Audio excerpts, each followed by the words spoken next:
We're talking about the body's role today, that part of our creative process where we are actively doing the thing that we love, whether it's moving on stage, dancing, or we have our paintbrush in hand and we're creating.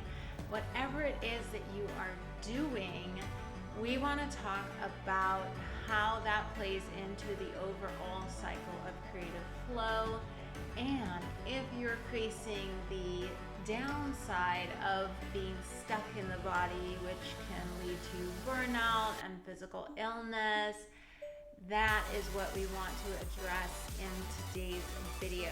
So stay tuned. If you are new to the channel, welcome.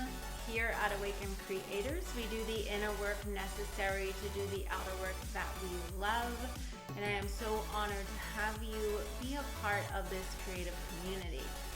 Without further ado, let's get into this video and talk about the body's role when it comes to creative flow. As I've mentioned, this is the next video in a whole series I'm doing on creative flow. So if you've missed the first few videos, you may want to go back and watch those so that you have a little more context for what we were talking about today. Now, the body element of flow comes into play after we have received inspiration from spirit. We have conceptualized the idea in our mind. Now we are moving into action. And the body component of creative flow really is characterized by action, meaning you're now actively engaged in the doing of the thing that you previously or conceptualizing before. Now, action and doing need not negate being, which we discussed in the first video on creative flow, and that importance of being really present during every phase of the creative process. And being present during the embodiment phase or the action phase of creating is no different.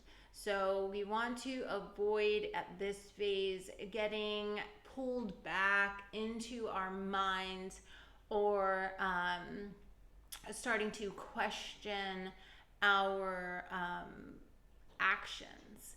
Instead, we really want to be present with the act of doing the thing that we are engaged in. This phase of the creative cycle is very masculine in its energy. This doing, this action, it really is that fire, that action masculine energy of pushing outward. This is your output. This is what you're actually putting forth into the world. Now, just because you are putting things out into the world does not mean that these actions need to be enormous or that they need to culminate your project. These actions can be big, they can be small, they can take a short amount of time, a long amount of time. This is where that being, that presence while you're doing is going to come in handy, because if you are really connected to the heart during this phase of the process, you will know intuitively when to stop, when to start, how long to go for, what to accomplish, and you'll avoid letting your self get pulled back into the mind, pausing your progress or starting to question the progress that you've already made, and then, halting the flow cycle. So again, big or small, long or short, your ability to do is going to depend on what you intuitively sense needs to happen next for you, for your creative project. Now, it is possible, just like with every other phase of the creative cycle, to get stuck. Getting stuck in your body, although unfortunate, is probably the easiest one to identify. When we are stuck in our body, When we are stuck in action, when we're stuck in that manifesting mode, we are tired, exhausted, burnt out. You can physically begin to feel the effects of too much action. Your back will start aching, your muscles will start giving out, you'll feel tired. This is a signal from your body that the body phase of your creation is coming to a close. Now, this doesn't mean, again, that you need to have finished your project. The body is not the end of creating, right? You don't go from spirit into mind, into body, and then ta-da, everything is done.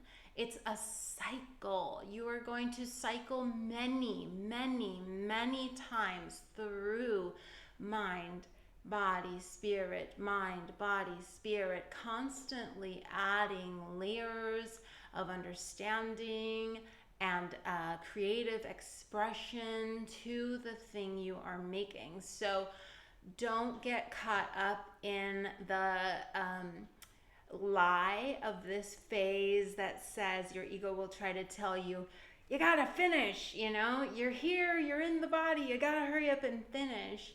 We want to, again, when we start spiraling out like that, we need to return to center through our heart alignment practice and remind ourselves that this is just 1/3 of the whole of the creative flow cycle, that we are allowed to and encouraged to and invited to rest after this phase and return back to the mind and the body at a later time. So don't get caught up in the idea that you need to hurry up and finish to come to some kind of completion once you've reached the body phase. It's just like a step along the journey towards the completion of your project. Now, let me ask you, do you ever feel like you get stuck in the body? Do you ever start working on a creative project and then start feeling tension in your shoulders, in your back, or some other kind of sensation of burnout or exhaustion?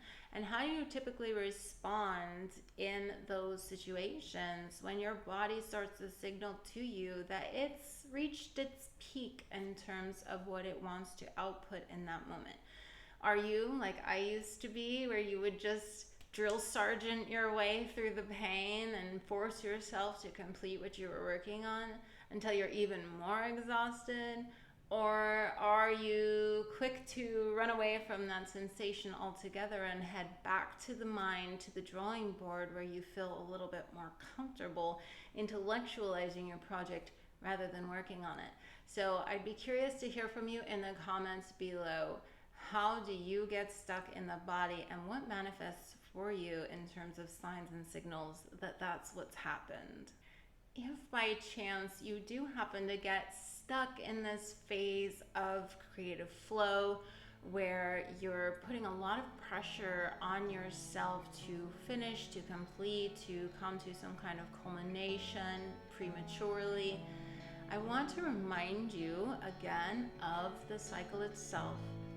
We've moved from spirit, receiving inspiration, trusting that inspiration, into the mind to intellectualize and conceptualize our ideas. Now moving into action, into the body to physically manifest that which we have perceived in our mind we want to create. And now returning again to spirit, right? So how do we do that? How do we return to spirit? We allow, we surrender, we let go of the need to push, and we allow ourselves to return to that more yin aspect of the creative flow.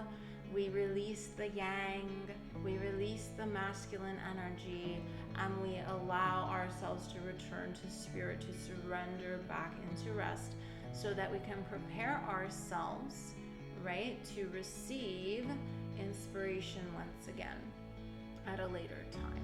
So if you're curious what that return looks like, if you want to finalize your understanding of creative flow, I would invite you to watch the next video where I will give you some final parting wisdom and really pull this whole idea together in a way that will make a lot of sense to you, and I hope help serve you along your creative journey. So be sure to tune in to the next video. If you enjoyed this video and got value from it, I would love it if you would hit like. And if you're not already subscribed, please do. Share it with a friend who you think might benefit from this, or who you know tends to get burnt out and needs to understand that surrender is a component of the creative flow process as well. Thank you so much for watching. Thank you for being committed to your art, to your heart, to you. I love you. Namaste.